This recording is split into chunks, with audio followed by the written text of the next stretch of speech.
In this small village, one of the youngsters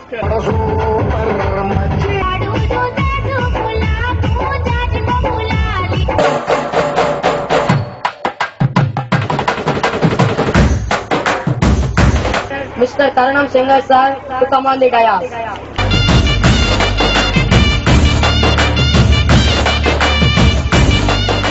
పిల్లలు గాని parents గాని ఒక వ్యక్తిని ఆదర్శంగా తీసుకోవచ్చు అంటే సింగర్ని తీసుకోవచ్చు. జాతీయ స్థాయిలో గుర్తించి జాతీయ అవార్డు రావటం మీ పెదైర్లపాడు ప్రాంతానికి గర్వకారణం. అప్పుల వ్యామోహంలో పడి డబ్బు ఖర్చు పెడితే ఎక్కువ చదువు వస్తుంది అనుకోవడం మాత్రం కుడదా మిత్రులారా. ఆటలు పాటలు వేడుకలు మాటకు మాటలు అల్లరులు. పిల్లాన్ని మీరు బయటకు వదిలేస్తున్నారండి. వాడికి బాధ తెలియాలి, ఆనందం తెలియాలి, నొప్పి తెలియాలి, సంతోషం తెలియాలి. రెండో